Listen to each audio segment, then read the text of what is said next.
So we really enjoyed our trip to Oaxaca. Very much. Very much so. But at one restaurant we had this very nice salmon sashimi dish, I guess you'd call it, or something like that. And I decided to try to imitate it. So I'm starting up. I'm going to make a little kind of a soup of coconut milk. So this is a half a cup of coconut milk, and I'm going to add to that the juice of 1 lime. Okay, and that's going to give it a nice little tartness to it, and you get the coconut milk is nice. So the idea of what I'm going to do with this actually is that I am going to use the stick blender that you see sitting directly in front of you, and I'm going to sort of try to make this kind of foamy. I don't have a fancy foamy device thing, so I'm just going to try and kind of make it a little bit foamy. So let's go ahead and stick this in here, and I have to play with it. So I'll just try to get some air into it.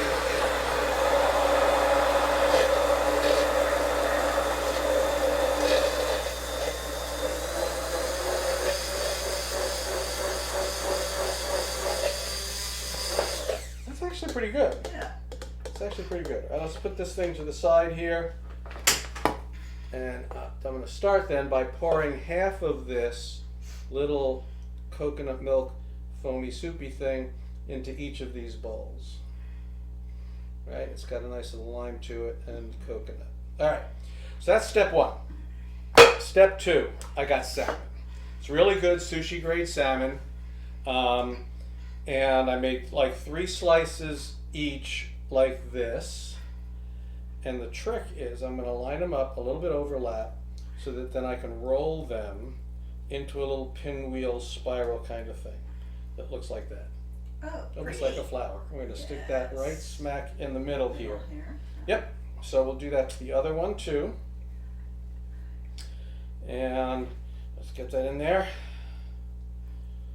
It kind of looks, I don't know, pinwheel flower. I don't know what you want to call it. Put that in there like that. Okay, so we got those 2 things.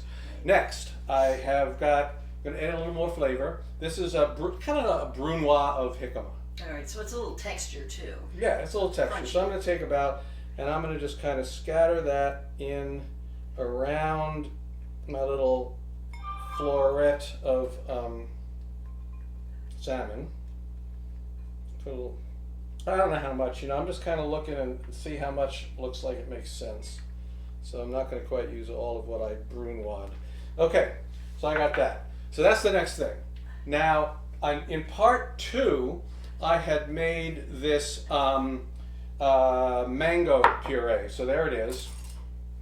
And I'm going to take this spoon and I'm going to put 3 globs of mango puree around my little floret of salmon. So here we're going to put through here.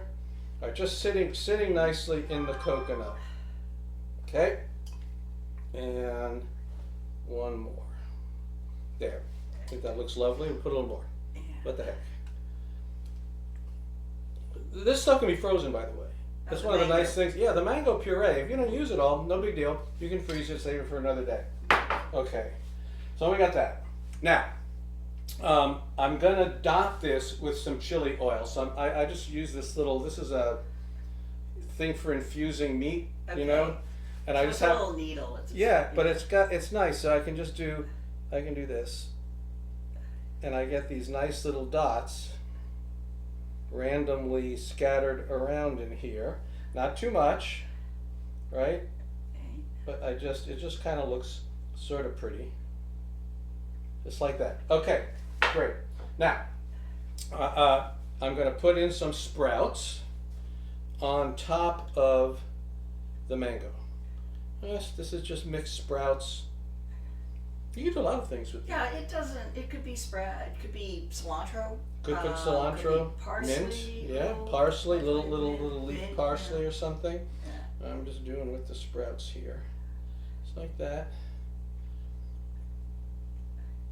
And then once I get that in, and the final touch, unless I forgot something, did I forget anything? I don't think so. Okay, the final touch on top of the salmon is some salmon roe.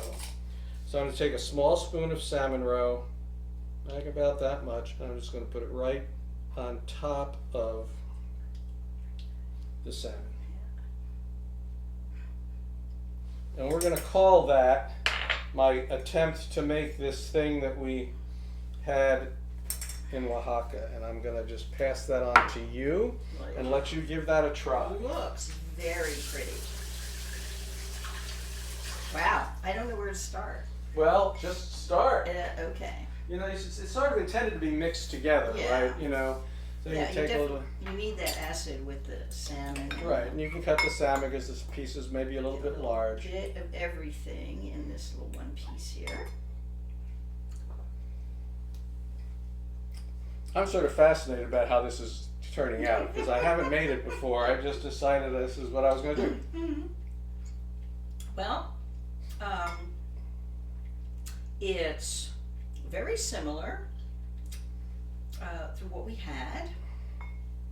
It's got a nice brightness, nice acid to it, and the mango puree is really sweet. That gets a so it's got a lot of different flavors going on in here. But it's tasty. It's tasty. It's tasty. Is it? And so there you go, folks. This is my attempt at what we had down there, our little Mexican sashimi. Mexican sashimi. Yes. And we'll see you next time.